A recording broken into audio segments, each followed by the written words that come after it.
Bapak Ibu, saudara-saudari yang percaya dalam Kristus Yesus Tuhan. Pagi hari ini saya akan menyampaikan kebenaran firman Tuhan bagi kita semua yang terambil di dalam Amsal pasal 23 ayat 18. Demikian firman Tuhan, Bapak Ibu Saudara, kita dengar dan biarlah melalui firman Tuhan ini bisa memberkati hidup kita dan memberikan semangat baru buat kita semua. Haleluya. Demikian firman Tuhan dalam Amsal pasal 23 ayat 18. Karena masa depan sungguh ada dan harapanmu tidak akan hilang. Sekali lagi saya baca, karena masa depan sungguh ada dan harapanmu tidak akan hilang. Bapak Ibu Saudara, ada 3 hal dalam hidup yang tidak bisa kembali. Yang pertama adalah waktu, kedua adalah kenangan atau nostalgia, yang ketiga adalah kesempatan. Dan juga kemudian ada 3 hal yang tidak boleh hilang dari hidup kita, yakni adalah pengharapan, ketulusan, dan ketiga adalah gairah. Haleluya, Bapak Ibu Saudara. Banyak umat Tuhan dalam menghadapi hidup ini dengan cara apatis, tidak memiliki spirit, gairah atau semangat dalam hidup ini. Seakan-akan dalam sesuatu perjuangan mereka atau perjalanan hidup mereka, seakan-akan berpikir bahwa itu tidak ada lagi jalan keluar. Tidak ada semangat melakukan sesuatu, tidak punya semangat, tidak ada gairah, tidak ada spirit di dalam setiap kehidupan manusia yang mengalami hal-hal yang seperti itu, Bapak Saudara. 3 hal ini bahwa tidak boleh hilang dalam setiap kehidupan kita adalah pengharapan, ketulusan, dan gairah. Ketiga hal ini harus tidak boleh hilang dalam setiap kehidupan kita. Dan juga adalah ada 3 hal yang tidak boleh hilang dari hidup kita, atau juga adalah 3 hal dalam hidup kita yang tidak bisa kembali. Ini berjalan, Bapak Saudara, tapi tidak bisa kembali. Ada 3 hal yang tidak bisa kembali. Ada yang pertama adalah waktu, kedua adalah kenangan, ketiga adalah kesempatan. Bapak Saudara, ketiga hal ini jangan sampai kita melewatkan dengan sia-sia, Bapak Saudara. Pergunakanlah hidupmu, pergunakan kesempatan untuk melayani Tuhan, untuk melakukan yang baik dan menjadikan hidup kita menjadi saluran berkat, menjadikan hidup kita menjadi saluran berkat bagi orang lain.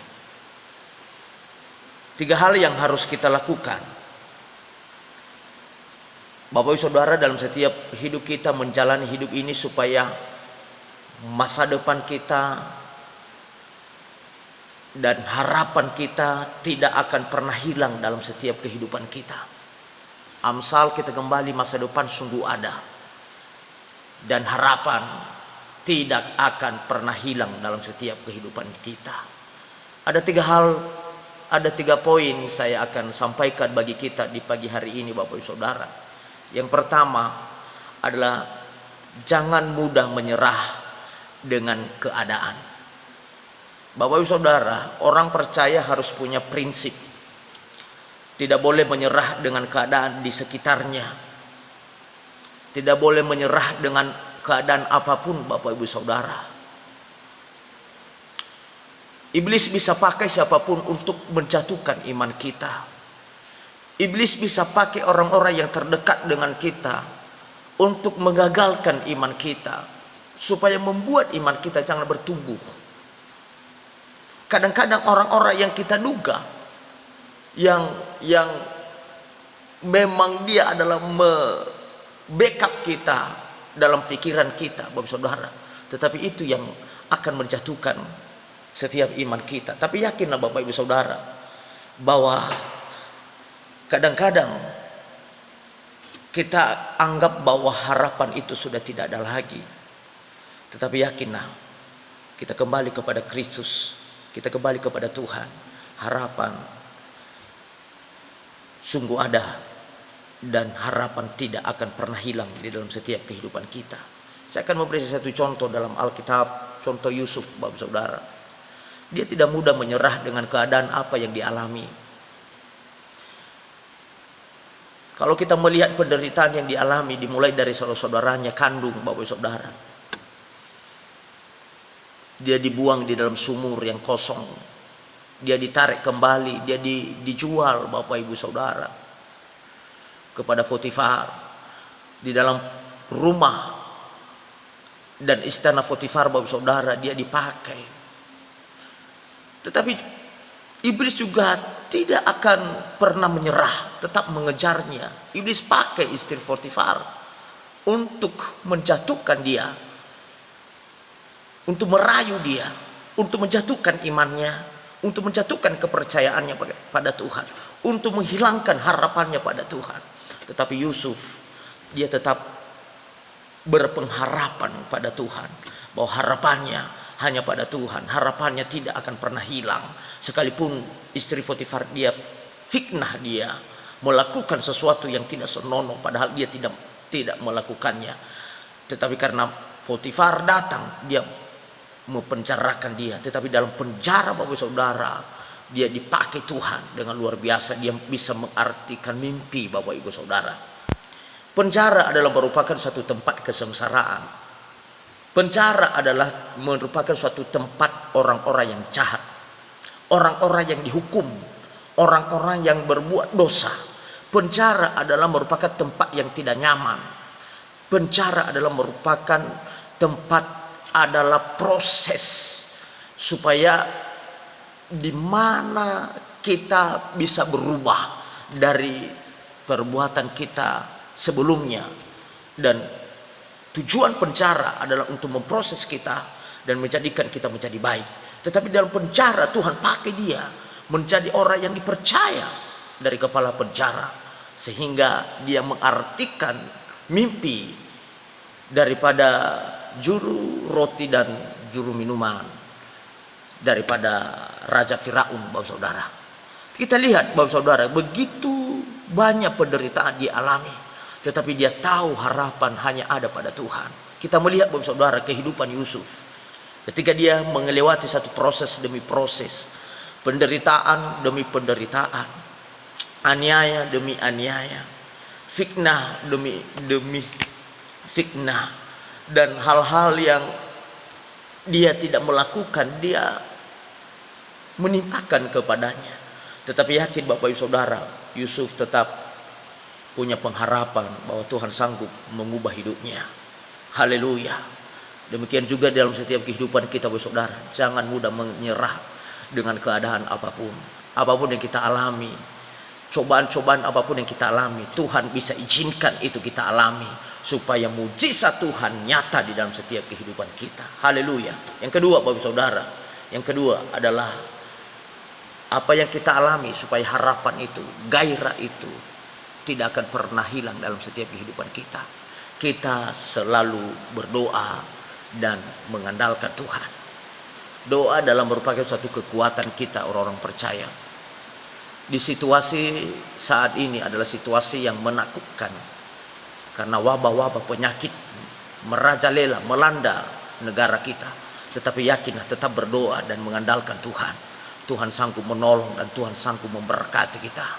Sama seperti saya memberikan satu contoh Yabes dalam Alkitab, Bapak Saudara, dalam 1 Tawarikh pasal 4 ayat 9 sampai 10, bahwa ibu Yabes dilahirkan oleh ibunya dalam sengsara dan kesakitan melebihi wanita lain, Bapak Saudara.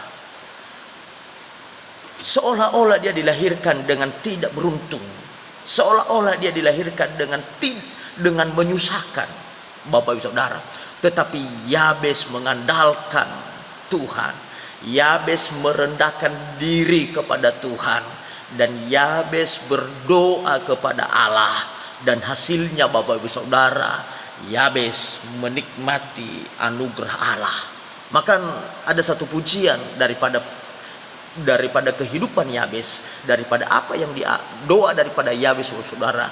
Kiranya Engkau memberkati aku melimpah-limpah dan memperluas daerahku. Itu artinya bahwa Yabes menikmati, benar-benar menikmati anugerah dan pertolongan dan kasih karunia Tuhan dalam setiap kehidupannya. Bapak Ibu Saudara, jangan mudah menyerah, tetap berdoa dan mengandalkan Tuhan. Kadang-kadang keputusasaan mungkin datang dalam setiap hidup kita, dalam setiap perjuangan kita, dalam setiap pergumulan kita. Kadang-kadang kita putus asa. Ya Tuhan, pergumulanku tidak ada lagi jalan keluar, harapanku tidak ada lagi. Tetapi yakin Bapak Ibu Saudara, tetaplah berdoa dan andalkan Tuhan. Walaupun manusia berkata bahwa itu adalah tidak mungkin, tetapi yakinlah Tuhan pasti akan tolong, Tuhan pasti akan berkati kita, Tuhan pasti akan lawat kita, Tuhan pasti akan menolong kita. Karena Bapak Ibu Saudara, kuasa doa melalui Kristus dapat mengubah segala sesuatu. Tuhan dapat mengubah yang buruk menjadi baik. Sekali lagi Bapak Saudara, Tuhan dapat mengubah yang buruk menjadi baik. Tetaplah andalkan Tuhan. Segala sesuatunya adalah yang terbaik, waktunya yang terbaik bagi Tuhan. Mengalami hidup masing-masing, kita akan mengalami hidup, meraih masa depan, mengalami hidup yang penuh harapan, meraih masa depan yang berhasil. Tetaplah berdoa dan mengandalkan Tuhan. Haleluya. Doa adalah besar kuasanya. Dengan yakin didoakan, sangat besar kuasanya. Haleluya. Yang ketiga Bapak Ibu Saudara, yang terakhir saya akan sampaikan bagi kita adalah hidup dalam iman. Hidup di dalam iman. Dalam Ibrani pasal 11 ayat 1 berkata Bapak Saudara bahwa iman adalah dasar dari segala sesuatu. Dan bukti dari segala sesuatu yang kita tidak lihat. Iman adalah sesuatu dasar. Oleh sebab itu Bapak Saudara, tetap kita beriman dan kuatkanlah imanmu kepada Tuhan. Jangan imanmu boleh digoyahkan oleh siapapun Bapak Saudara. Haleluya. Tetaplah kuat di dalam Tuhan. Saya akan memberikan satu contoh. Petrus di dalam Lukas pasal 5 ayat pertama sampai ke 6 Bapak Saudara. Di situ diceritakan ketika Petrus menjala ikan. Sepanjang malam dia bekerja keras dengan pengalaman yang luar biasa, dengan pengetahuan mungkin yang luar biasa dia dapatkan selama ini. Tetapi pada saat itu dia tidak mendapat apa-apa, tidak berhasil dalam sesuatu. Seorang nelayan adalah Petrus, adalah saya bisa katakan bahwa dia adalah orang yang profesional, punya pengalaman, punya pengetahuan yang luar biasa. Tetapi Bapak Ibu Saudara, karena dia andalkan pengetahuannya, dia andalkan kekuatannya, dia andalkan pengalamannya Bapak Saudara, adalah tetap gagal dan tidak berhasil. Tetapi ketika Yesus datang kepadanya, dia berkata kepada Petrus, "Petrus, tebarkanlah jalanmu." Bahkan kita boleh melihat Bapak Saudara, Petrus berkata, "Tuhan, Guru, sepanjang malam aku bekerja keras, saya tidak mendapat apa-apa." Dengan pengetahuan, dengan pengalaman yang luar biasa, gagal dan tidak berhasil. Tetapi karena Guru menyuruh, karena Yesus menyuruh, saya menebarkan jala juga. Ketika dia menebarkan jala Bapak Ibu Saudara, dan kita bisa melihat dia mendapatkan ikan yang luar biasa Bapak Saudara. Hanya dengan iman kepada Kristus Yesus. Jangan percaya kepada yang lain Bapak Saudara, tapi percayalah kepada pribadi Yesus. Pribadi Yesus sanggup membuat kita berhasil. Pribadi Yesus sanggup menolong kita. Pribadi Yesus sanggup menolong dan sanggup melakukan segala sesuatu di dalam setiap kehidupan kita. Pagi hari ini Bapak Saudara, semoga firman Allah yang saya sampaikan bagi kita adalah, biarlah firman Tuhan ini adalah memberikan harapan baru dalam setiap kehidupan kita. Haleluya, haleluya. Karena masa depan sungguh ada dan harapanmu tidak akan pernah hilang. Demikian firman Tuhan yang saya sampaikan di pagi hari ini. Tuhan Yesus memberkati kita semua. Salam, puji Tuhan. Haleluya.